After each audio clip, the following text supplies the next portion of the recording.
Bien-aimés, nous vous saluons dans le nom de Jésus-Christ, notre Seigneur et Sauveur. Nous sommes contents de vous retrouver aujourd'hui sur notre chaîne Vérité et Liberté, en anglais Truth and Freedom. Je suis votre serviteur, le pasteur Christian Kanda, depuis Härnösand en Suède. Aujourd'hui, nous allons vous présenter une émission très intéressante qui a pour titre l'aspect culturel dans l'Église. Et nous allons parler de la danse. Nous voyons des danses dans nos églises et c'est de ça qu'on va parler. Et pour parler de ça, je ne suis pas seul. J'ai à ma gauche, j'ai Maman Rachel, c'est mon épouse. Et à ma droite, j'ai Maman Alida Mugisha. C'est l'épouse de mon frère Jimmy James Mugisha. Vous êtes les bienvenus. Merci. Ouais, je suis très honoré de vous recevoir aujourd'hui sur ce plateau pour qu'on puisse partager ensemble avec vous ce sujet. Et je suis sûr que nos amis seront bénis. Frère Jimmy, comment ça va? Ça va, pasteur, et vous? Oui, ça va. Tout va bien? Oui, ça va par la grâce de Dieu. Gloire à Dieu. Amen. Amen. Maman Alida, Oui, comment ça va? ça va très bien, merci. En forme? Oui, ça va. Gloire à Dieu. Amen. Maman Rachel, ça va? Oui, ça va. Tout va bien. Tout va bien. Par la grâce de Dieu. Oui. Ouais, gloire à Dieu. Amen. Nous aimons Jésus. Il faut qu'on le dise. Jésus est notre Maître et Seigneur. Il est notre Sauveur. Sans lui, on ne peut rien. Amen. Cette émission, c'est pour la gloire de notre Jésus. On va analyser un aspect très, très important. Et comme je l'ai dit, on va parler de la danse. C'est quoi la danse? Nous voyons des danses, mais c'est quoi la danse? Et pour ça, on ne va pas trop parler, mais on va regarder une vidéo.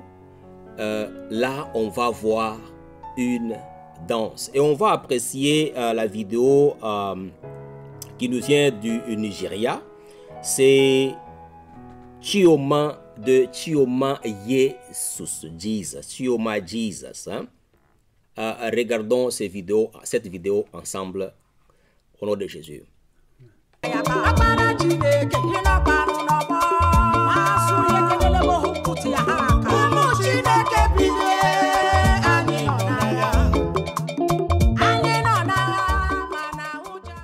Gloire à Dieu, gloire à Dieu.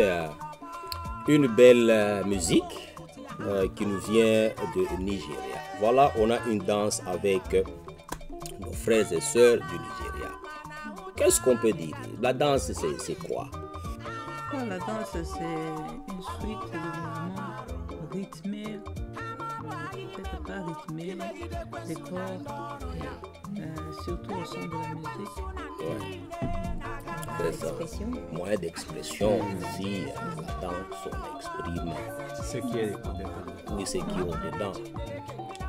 Par les danses, il y a des danses de guerre, danses de victoire, il y a même des danses spéciales, danses de louange, il y a des danses réservées pour certaines cérémonies. Gloire à Dieu. Amen. Et nous allons répondre à 4 questions aujourd'hui dans cette émission. La première question, Dieu accepte-t-il la danse? C'est la grande question. Est-ce que Dieu accepte la danse? Nous dansons, on voit les gens danser dans des églises. Est-ce que Dieu accepte la danse? La deuxième question, Maman Rachel, c'est laquelle?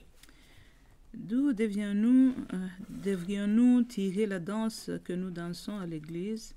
De notre culture, ou devrions-nous créer une danse spéciale pour l'église? Amen. Amen. La troisième question? Les danses sont différentes. Est-ce que toutes sont acceptables? Est-ce que toutes sont acceptables?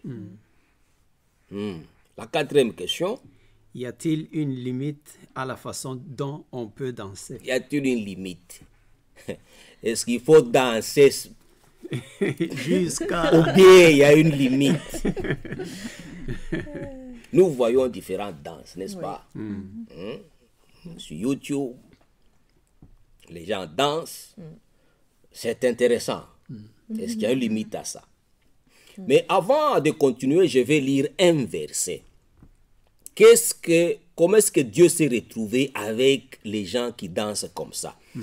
Je vais lire dans le livre d'Apocalypse, le chapitre 7 et le verset 9. C'est l'apôtre Jean qui parle ici.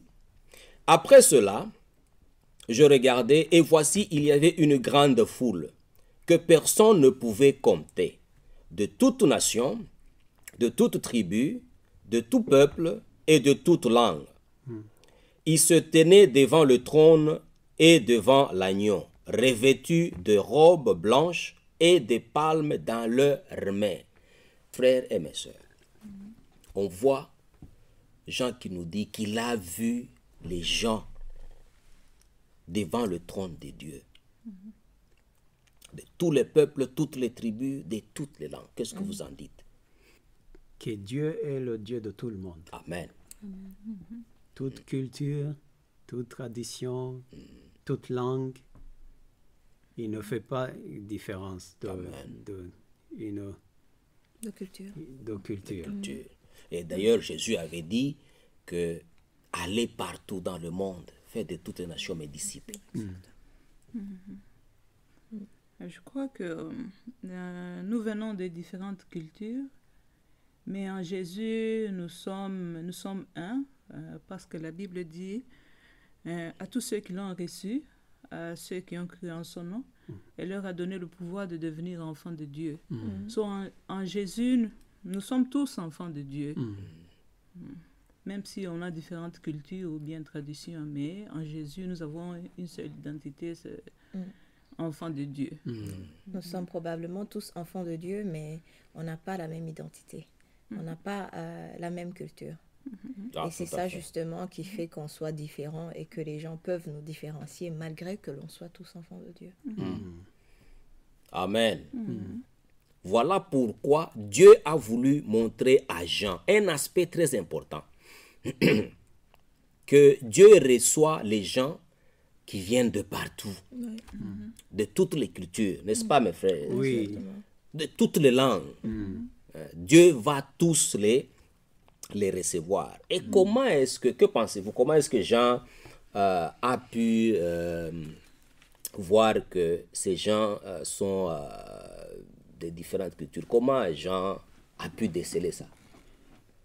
Je pense qu'il y a le Saint-Esprit.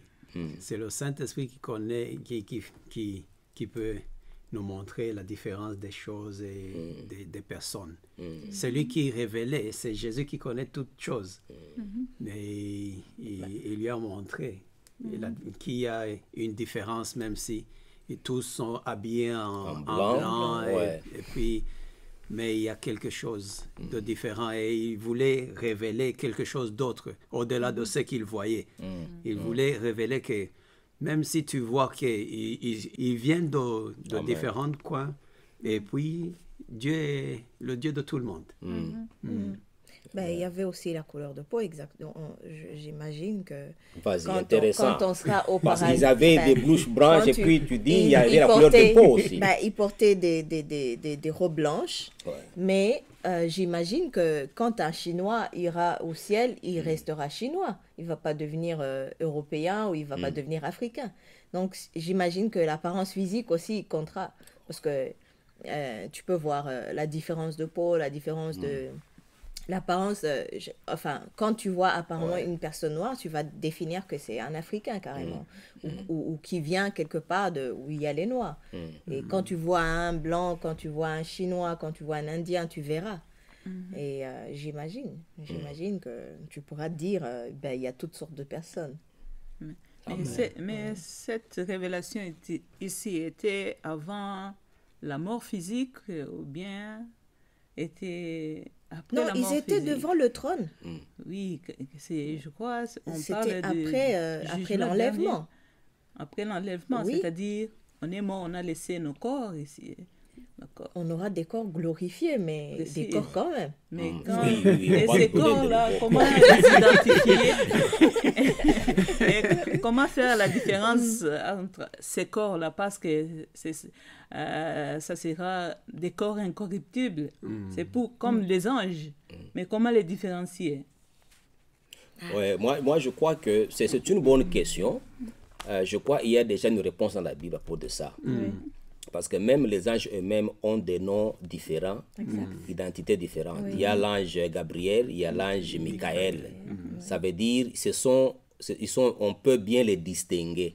C'est parce que nous, on ne les connaît pas maintenant, comment ils, mais dès que le moment viendra, on nous montrera que voilà, c'est Michael. L'autre, c'est Gabriel. Je vois que même les anges ont des apparences différentes. Ça, c'est ce que la parole de Dieu nous dit. Et à propos des corps glorifiés, Paul dit que ça sera des corps, mais glorifiés. Ça veut dire que d'après Dieu, nous avons, notre esprit, notre âme a toujours besoin d'une enveloppe quelconque. Oui. La façon dont il nous a créés, c'est toujours pour vivre à l'intérieur de quelque chose. Oui. Vous voyez. Donc, quand on va mourir, on va perdre ce corps physique. Dieu va avoir donné encore un autre, plus meilleur que celui-ci, Qui ne meurt pas jamais. qui ne meurt pas, meurt qui ne périsse pas, Voilà. qui ne tombera jamais malade. Je crois que notre création a fait de nous des êtres spéciaux. Ouais. C'est pourquoi on dit que Jésus n'est pas venu à l'aide aux anges. Il est venu à l'aide à nous. Ouais, nous sommes en tout cas spéciaux de ce côté-là. Et pour continuer, nous allons voir une deuxième vidéo. Voilà. On va regarder cette danse. Les enfants de Dieu en train de danser pour la gloire de Dieu. C'est aux États-Unis.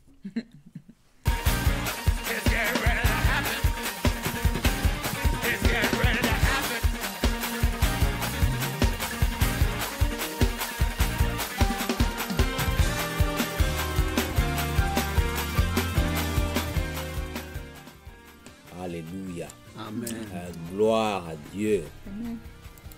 Gloire à Dieu. Amen. La danse nous aide, la danse nous aide à différencier les cultures. Quand on voit les gens danser, on peut dire ça c'est une telle culture, ça c'est une telle culture, ça c'est une telle culture. Comme on a vu dans la première vidéo, ça c'était au Nigeria. Maintenant on voit la deuxième vidéo, ça c'était aux États-Unis. Et vous voyez que les danses sont tout à fait différentes. Mes frères et sœurs, Dieu accepte-t-il la danse?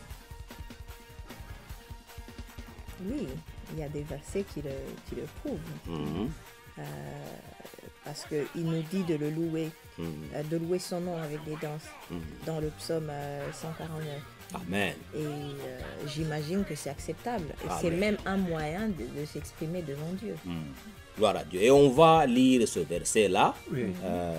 Peut-être que tu peux nous lire ce Le psaume verset. 149 du verset 1 à 5, il dit « Louez l'Éternel, chantez à l'Éternel un cantique nouveau, chantez ses louanges dans l'assemblée des fidèles, qu'Israël se réjouisse en celui qu'il a créé, que les fils de Sion soient dans l'allégresse à cause de leur roi, qu'ils louent son nom avec des danses, qu'ils le célèbrent avec le tambourin et la harpe, car l'Éternel prend plaisir à son peuple. Amen. Il glorifie les malheureux en les sauvant, que les fidèles triomphent dans la gloire, qui poussent des cris de joie sur leur couche. Amen, Amen. amen à ça. Amen. Amen. Gloire à Dieu. Amen. Un très bon verset. Amen. Frères et sœurs, Dieu, il n'a pas voulu seulement chanter, dire danser. Il faut manifester la joie Par la danse. par la danse. Et puis, je crois qu'il y a un autre endroit où, dans la Bible, ils mettent un contraste entre le deuil et la danse. Ils sont en train de dire que s'il n'y a pas de deuil, il doit y avoir la danse. Ah, ok.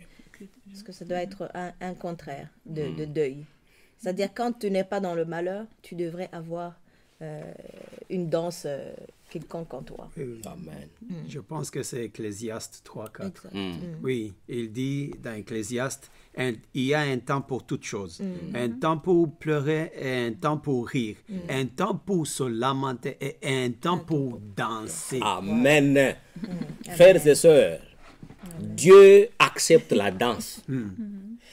Dieu d'Israël accepte la danse. Il n'a pas demandé seulement la louange, mais il a demandé aussi que les gens dansent. Or, la danse, c'est le mouvement du corps rythmé. Et puis, Dieu n'a pas dit quelle danse. On va y arriver, on y arrive. Dieu n'a pas dit quelle danse. Il a seulement dit danser. Oui. Oui. Vous voyez que ça devient compliqué maintenant. Oui. D'où la deuxième question, mes frères et sœurs. Dieu accepte la danse. Oui. Ok? Maintenant, d'où devrions-nous tirer cette danse? On va tirer ça d'où? De notre culture, ou bien nous serons obligés de créer une danse spéciale pour l'Église. On a vu aux États-Unis, on a vu au Nigeria, comment ils ont dansé. On voit qu'ils dansent, les danses, selon leur culture, mais ils dansent ces danses-là dans l'église et ils dansent pour Dieu. D'où devrions-nous tirer la danse? Ça, c'est une bonne question. Puisque c'est un moyen d'expression, Ouais. quand on dit que David a dansé de toutes ses forces, est-ce qu'il y avait une chorégraphie bien précise qu'il était en train de faire? Je m'imagine, parce qu'il a dansé jusqu'à ce que ses habits même tombent. Et je me demande, est-ce qu'il y avait une chorégraphie bien précise qu'il était en train de dire? Parce que ceux qui le disent, ils le disent comme si c'était choquant. Amen. C'est vrai, on ne sait pas d'où David avait tiré la danse qu'il avait dansé ce jour-là.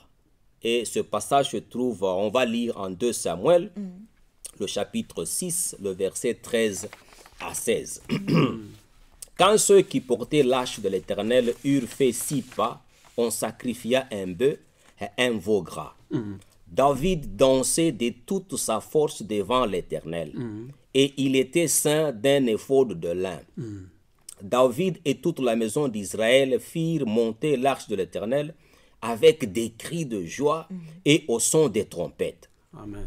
Comme l'arche de l'Éternel entrait dans la cité de David, Michal, fille de Saül, regardait par la fenêtre, et voyant le roi David sauter et danser devant l'Éternel, elle le méprisa dans son cœur.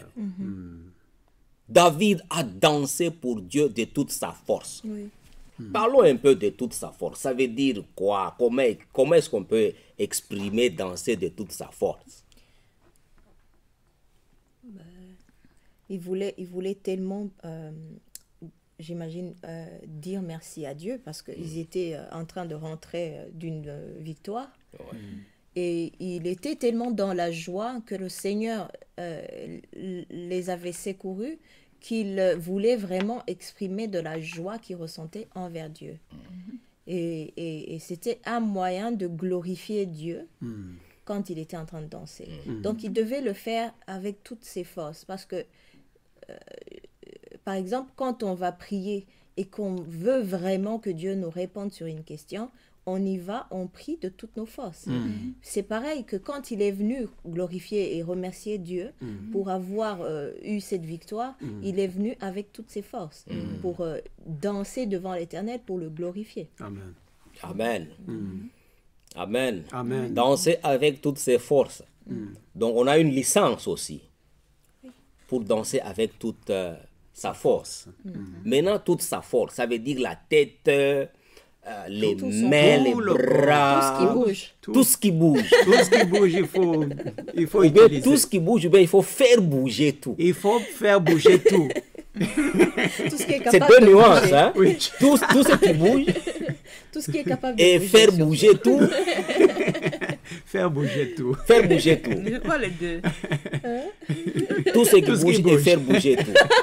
Et faire bouger tout de toute sa force. On commence à arriver, hein, on Oui, va en oui, profondeur. oui, oui. Alors, David danse de toutes ses forces, mais il a choqué quelqu'un. Ouais, c'est ça, c'est ça le problème avec danser de toute sa force. Oui. Il y a une partie des gens qui seront choqués de te voir danser de cette façon-là. Oui. Et on a un exemple dans la Bible que sa propre femme, Michal, la fille de Saül, quand il a vu le roi danser de toute sa force, alors que David dansait devant l'Éternel, lui, Dieu au ciel est en train d'acclamer, il était content que Oui. David dansait de toutes ses forces. Vous voyez, il y a deux groupes différents ici. Alors, Michal, dans son coin, a méprisé le roi parce qu'il dansait comme ça. Et on sait la suite, hein, que Michal a été maudit. Chers frères et sœurs, dansez avec toutes ses forces. Maintenant, entrons en profondeur. Dans nos églises, on voit les gens danser. Il n'y a pas de limite à sauter. Il n'y a pas de limite. Avant qu'on continue, on va voir une vidéo, une autre danse. Et cette fois-ci, on va aller en Israël. הנה משכן אלוהים מבני אדם המה יהיו לו לעם הוא ימחה קודם עינם ומוות כאב וזעקה לא יהיו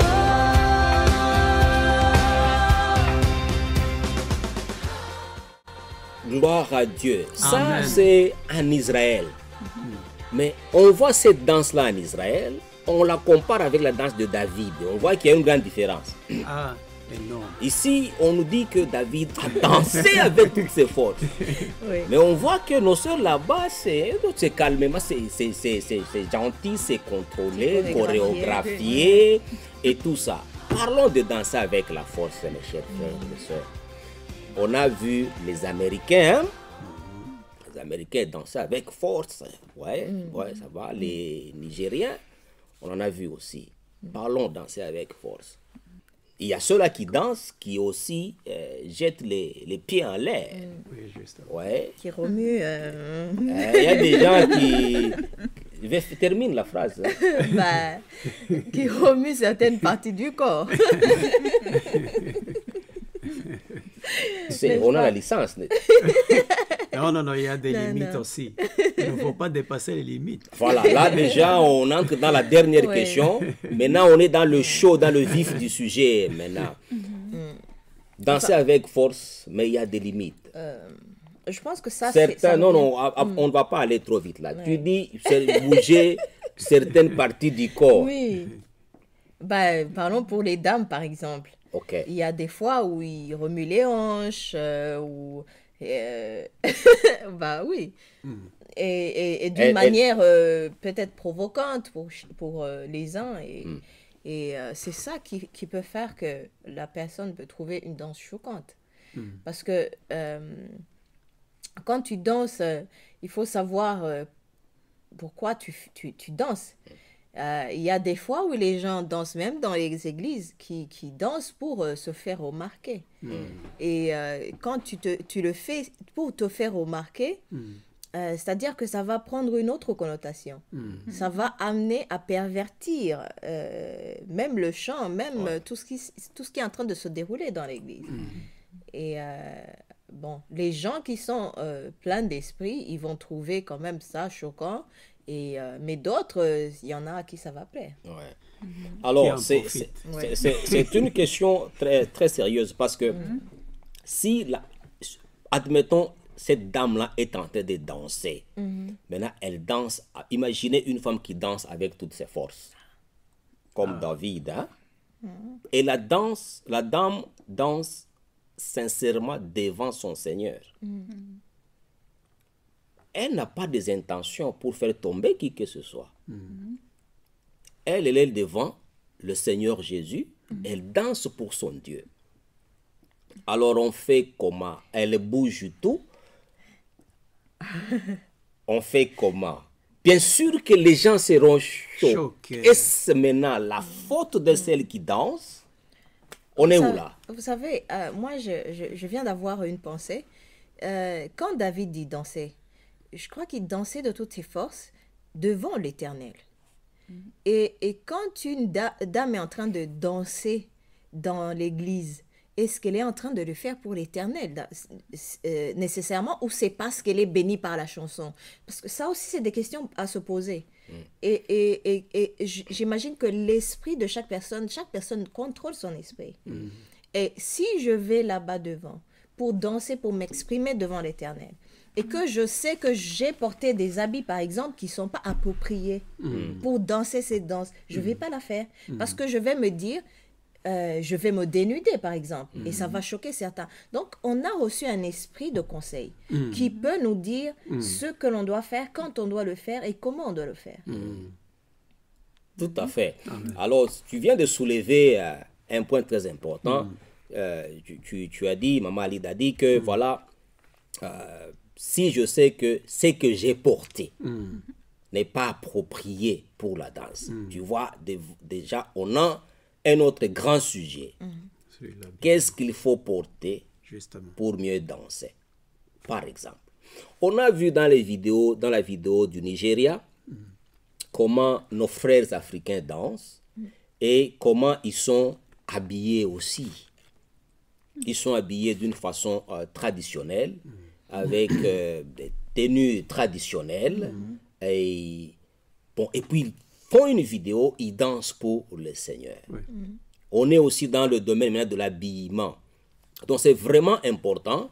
Alors, supposons que la dame est habillée comme nos sœurs, les Juifs, ou bien elle est en robe. Il y a une limite à la façon dont elle peut danser. Y a-t-il une limite? C'est chaque personne qui se pose sa limite, j'imagine. Ben, même David, il a dansé, mais il y a un moment où il s'est arrêté. Ouais. Il a dansé. Pendant qu'il dansait, il dansait librement. L'intention n'était pas de choquer les gens, mais il était devant l'Éternel. Est-ce qu'une dame aussi, elle n'a pas de mauvaises intentions? Elle est née femme. C'est Dieu qui l'a créée comme ça. Elle aime Jésus, elle aime Dieu de tout son cœur. Elle danse devant Dieu. Dieu qui demande la danse, c'est lui Dieu qui demande la danse. Il n'a pas dit les hommes dansaient, les femmes ne dansaient pas. Il a dit venez, vous tous avec des danses. Oui. Ok? Exprimez l'allégresse devant l'Éternel, le roi. devant le roi. Il n'a pas exclu personne. Alors, la dame, là, Qui est sincère qui est si sincère, elle veut devant danser Dieu. pour Dieu. Ça danse. Est-ce qu'il y a un problème? Non. Faut la limiter ou... Il ne faut pas la limiter. Là, c'est... Mais, par exemple, on dit que quand David dansait, il a fait le contraire de ce qui devait se passer en Israël. Parce qu'ils disent, là, on va lier la tradition avec la danse. Parce que quand il revenait de la victoire, il devait être accueilli par des femmes qui dansaient, par une danse de victoire, par les femmes. Et c'était la coutume qui devait s'exercer à ce moment-là. Mais lui, il a fait autre chose en dehors de ce qui devait se passer. Et il a fait, ils disent, devant les servantes. Et ça ne se faisait pas.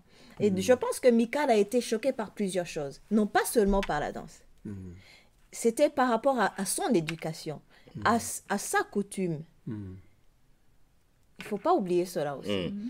Nous aussi, on a des traditions, on a des coutumes. On a des coutumes, on parle de coutumes, mais de la culture. C'est-à-dire que si une personne vient danser devant nous avec une autre coutume d'ailleurs que l'on ne connaît pas, on va trouver ça choquant et juger directement par rapport à la coutume.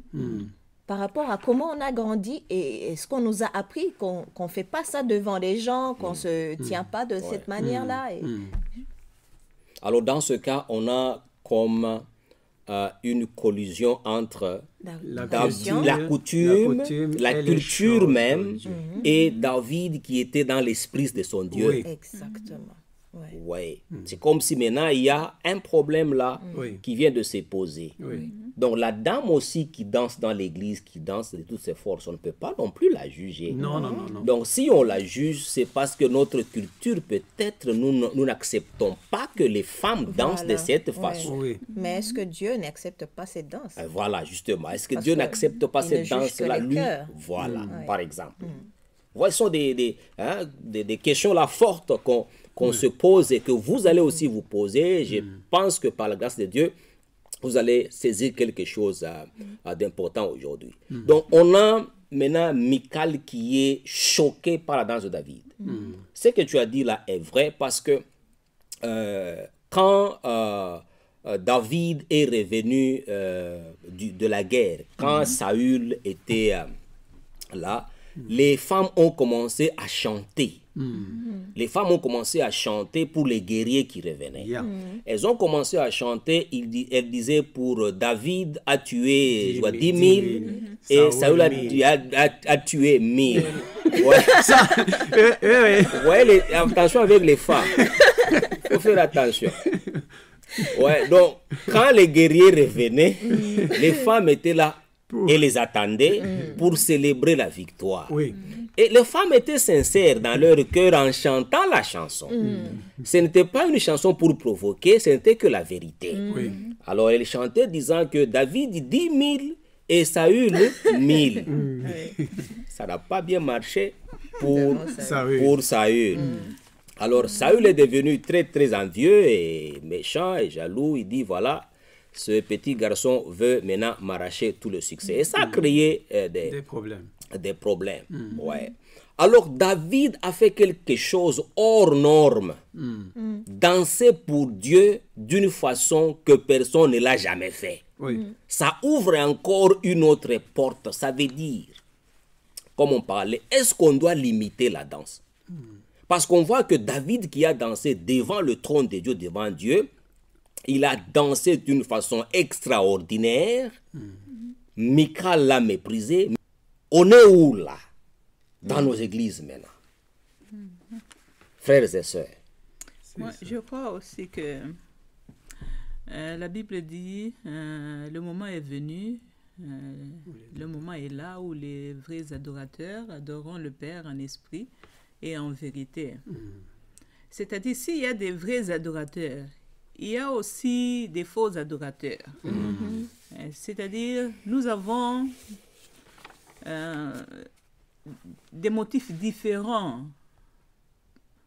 Nous dansons pour Dieu différemment. Je peux danser pour mes tout chauffe, mes volontés ou bien quoi, oui, pour que les gens me voient. Oui, je danse très bien. Et il y a des gens qui adorent Dieu au moyen de danse, mais avec un esprit sincère. Et ils sont humbles. Et ils veulent seulement adorer Dieu avec des danses et de musique. Alors c'est quoi maintenant la limite? Parce qu'on ne sait pas distinguer qui danse sincèrement et qui ne l'est pas. C'est ça le défi, c'est cela le défi qu'on va avoir. Ouais, c'est ça le défi.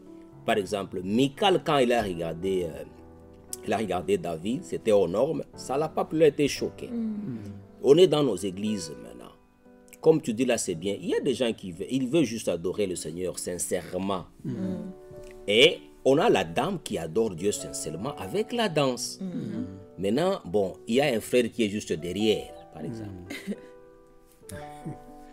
Voyez, parlons-en. Ouais, parlons-en.